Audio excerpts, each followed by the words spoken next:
Bonsoir et donc bienvenue dans cette deuxième partie de l'émission La Réunion est là.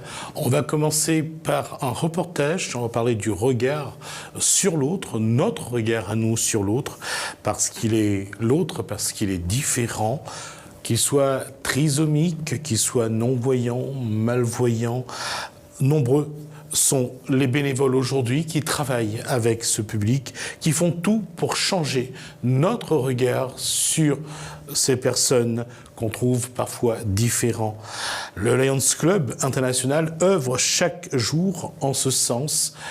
Son gouverneur, Georges Chantun, le gouverneur du district 403B2, met en exergue la responsabilité de tous dans la mission qui attend l'humanité aujourd'hui.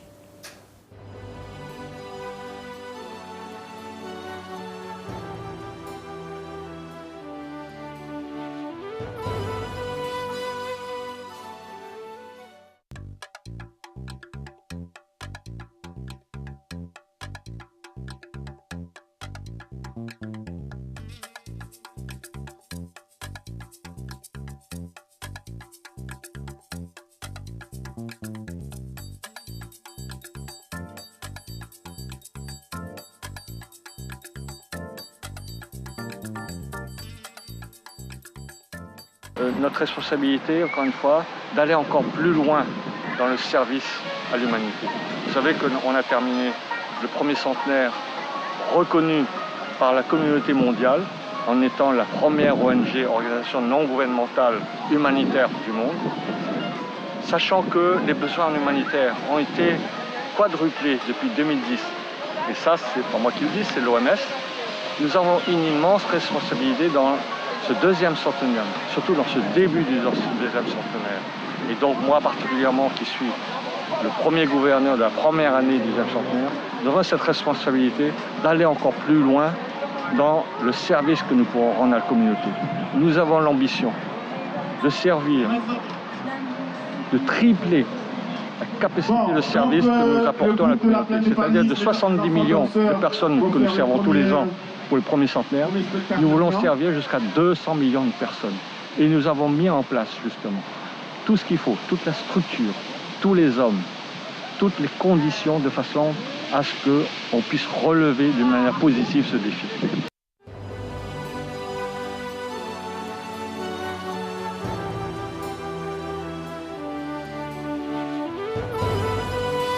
Ce sont des enfants comme les autres, mais avec une faculté un peu plus lente pour l'acquisition de leurs connaissances.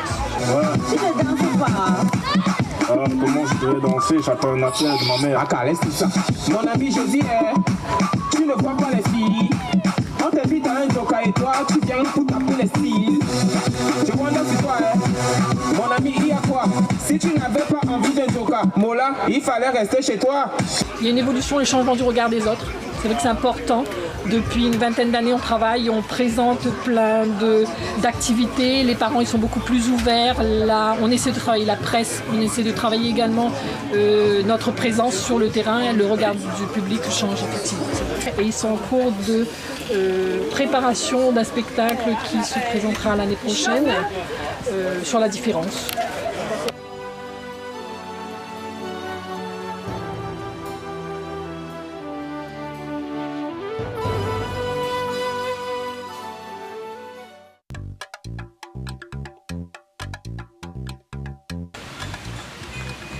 Il faut qu'on travaille sur l'inclusion des personnes handicapées dans la société réunionnaise, parce que la personne handicapée se bat déjà beaucoup, hein. Elle se bat tous les jours avec son handicap. Donc c'est déjà, là on parle du handicap, donc les gens qui vont me regarder vont entendre parler du handicap, mais après ils continuent à regarder la télé, ils pensent à autre chose. Nous, l'handicap, c'est tous les jours, toutes les heures, toutes les nuits, c'est une bagarre constante pour s'intégrer dans la société réunionnaise, pour apprendre, pour expliquer aux gens comment ça peut se passer et comment ça peut bien se passer en étant pédagogue. C'est un combat de tous les jours pour pouvoir prendre notre place, devenir des citoyens à part entière dans la société réunionnaise. Nous avons la chance de vivre dans des sociétés où règne déjà la tolérance. Vous ne pouvez pas imaginer la chance que nous avons à travers notamment non seulement la Réunion, mais les îles de l'océan Indien, que je préside au niveau des handicap personnes. Cette chance que nous avons, nous sommes un exemple encore une fois, à travers quand on voit tout ce qui se passe dans le monde. Et donc, nous voulons aller encore plus loin, c'est-à-dire bâtir des passerelles entre ces îles, pour que le monde puisse nous regarder en disant mais voilà dans cette contrée, dans cette partie du monde, un exemple de société de tolérance. Et la tolérance, c'est la première démarche à travers cette société de compréhension et de partage.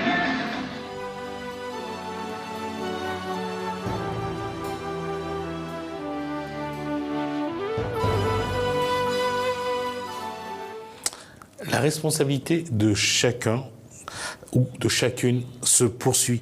Pour les adultes, dans leur rôle de parents par exemple, lors de cette première semaine de la petite enfance sur la thématique art, culture et la petite enfance, la caisse d'allocation familiale met l'accent sur la parentalité, aussi bien sur les pratiques novatrices que sur les stratégies expérimentales. Accompagner le ou les parents, c'est la mission d'un certain nombre de structures. La maison des centres maternels en fait partie, comme en témoigne une maman. Naître, découvrir, grandir. La caisse d'allocation familiale au premier pas de la vie.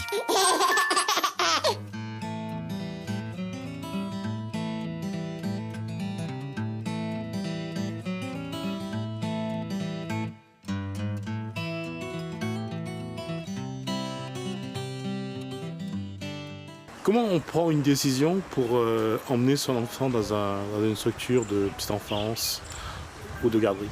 En fait, depuis qu'il est né, c'est moi qui m'occupe de lui. Du coup, j'ai mis ma vie professionnelle un peu de côté.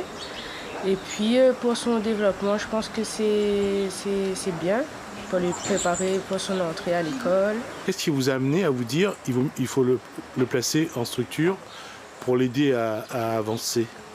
Déjà, par le bouche à oreille.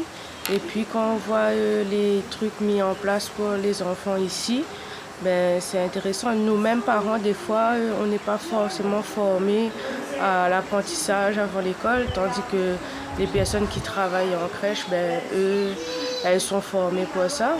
Le premier contact avec la MAM, ça s'est passé comment?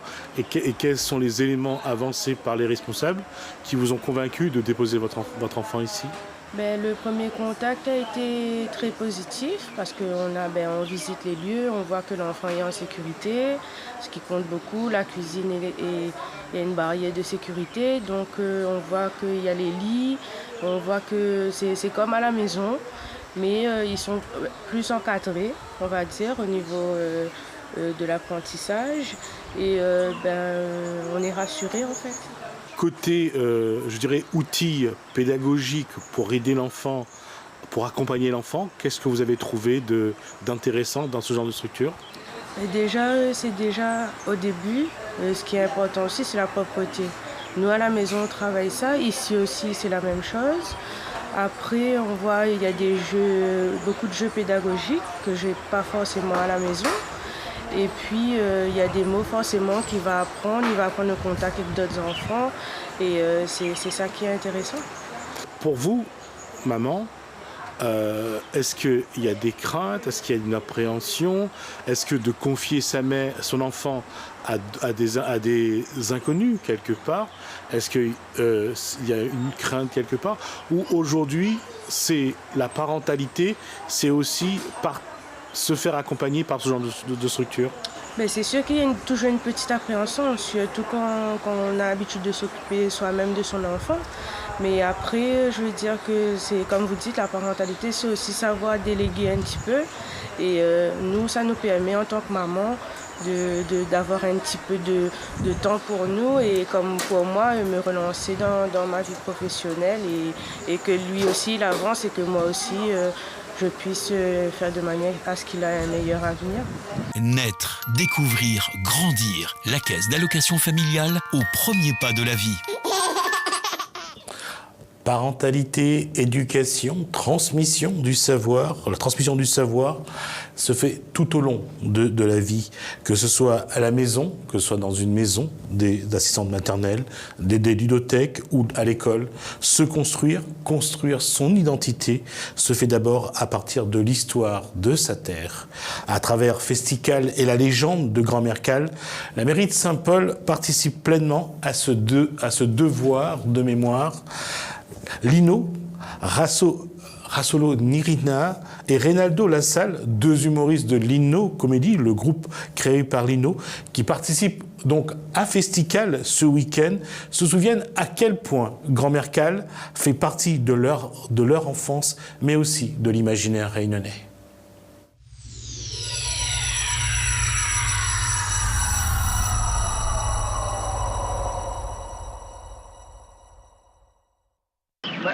Pour moi, c'est un imaginaire qui a fait toute mon enfance. Il a balise un peu mon enfance. C'est-à-dire autant dans les jeux que nous avons joués, Grand-Mère Cal, c'est-à-dire que c'était un peu comme un deux par soleil.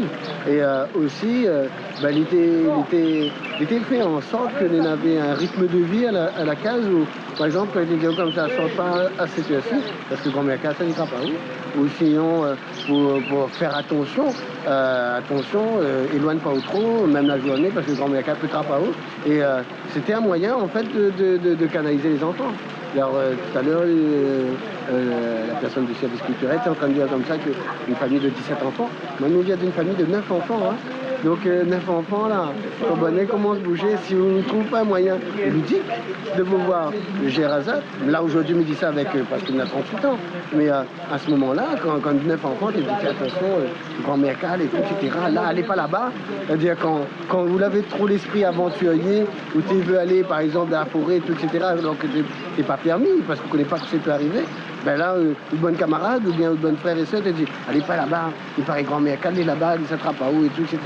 Tu vois, et donc, il permet justement d'avoir un périmètre où les enfants étaient safe, tu vois, une zone de sécurité, où tout le monde avait toujours la vue sûre. Aujourd'hui, c'est l'analyse que nous fait mes Grand-Mère Cal.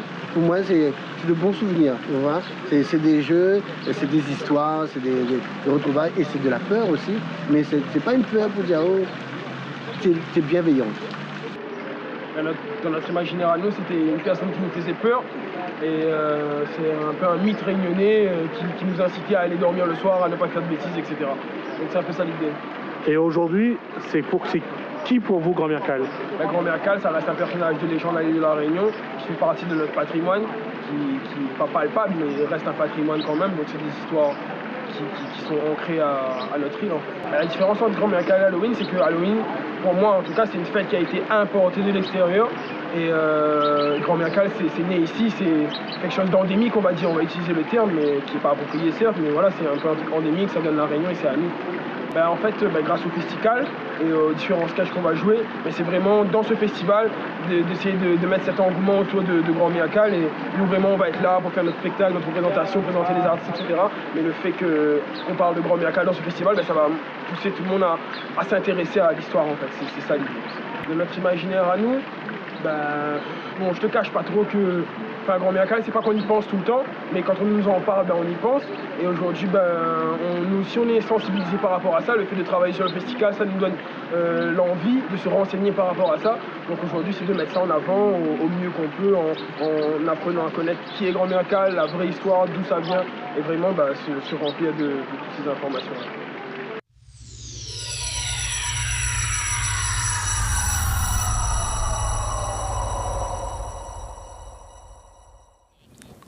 On y reviendra sur Grand-Mère Cal d'ici la fin de la semaine, puisque c'est le 28. Et on a également une émission le jeudi soir de 19h45 à 20h45 dans Info Politique. Nous abordons avec Yolande Véléien, avec José McCarthy, avec Jean-Paul Volney et bien sûr avec ces jeunes que vous venez de voir. On parlera de Grand-Mère Cal, de l'imaginaire et voir aujourd'hui quelle place occupe cette légende, cette histoire, ce mythe dans la mémoire réunionnais et dans le patrimoine aussi réunionnais. On y reviendra. Pour l'instant, on va juste ouvrir une page économique. On va parler d'Éric Rajonari, qui est donc le patron des patrons malgaches. Il était en visite à La Réunion il y a quelques jours. Il a manifesté son intention, son désir de renforcer les relations économiques entre La Réunion et Madagascar. Et il nous fait part de sa vision de ce développement inéluctable. Quels sont les projets déjà en cours ou en préparation?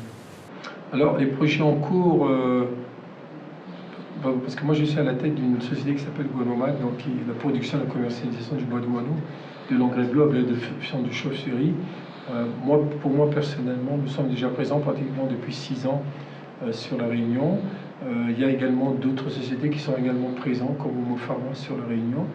Mais notre idée, c'est de développer un peu plus justement des partenariats. Cet après-midi, nous avons rencontré également la Chambre des métiers. Il y a 2 axes sur lesquels on va travailler. Il y a l'axe sur la formation professionnelle. Je crois qu'on a besoin énormément de formation professionnelle à Madagascar, notamment dans le secteur du bâtiment, pour justement la mise en place des normes et tout. Et enfin, deuxième axe sur lequel on va travailler, c'est le partenariat entre les membres de la Chambre des métiers et les membres également du FIFA. Sur un point précis, sur la vanille, on sait aujourd'hui que cette récolte a explosé en termes de prix à la tonne. On sait aussi que ça a développé une forme de délinquance. Comment se gère déjà toute sa production agricole et comment se fait la transformation? Est-ce que ça reste encore très artisanal? Bon, au niveau de la vanille, je crois qu'il y a 2 points qu'il faut voir. Effectivement, vous vous êtes rendu compte que les prix ont flambé. Et je crois que aujourd'hui, c'est pas très bien pour le marché, pour Madagascar, bien que Madagascar est le premier producteur de la vanille. Donc, je crois qu'il y a effectivement derrière après beaucoup de délinquance et tout. C'est un marché qui n'est pas maîtrisé par l'administration malgache. Il faudrait faire un effort là-dessus. Et nous, personnellement, il n'y a aucun de chez nous, les membres de la filière de la vanille. Je ne peux pas dire un peu exactement quelles seraient les conséquences.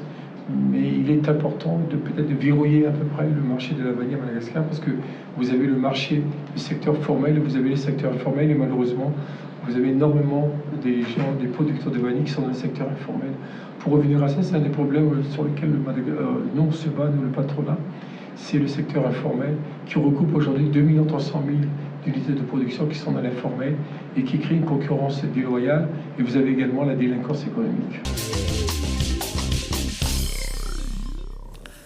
On a parlé de Grand-Mère Cal tout à l'heure, on va finir sur une note encore plus créole, puisqu'on va parler de la semaine créole, entre autres de cuisine. Qu'est-ce qui reste de la cuisine créole, quand on sait que tout a été revisité? Nous allons poser cette question à Gilda Payette, patronne de moncari.com, une entreprise en ligne qui livre des repas aux entreprises. Bonsoir Gilda Payette. Bonsoir Jésus. Comment ça va? Très très bien, merci, et vous-même? Ça va? Ça s'est bien passé aujourd'hui au restaurant? Très très bien, très très bien. On a une très belle semaine créole, même si c'est les vacances. On continue avec nos plats traditionnels. Alors il y a eu du poulet ou pas au menu?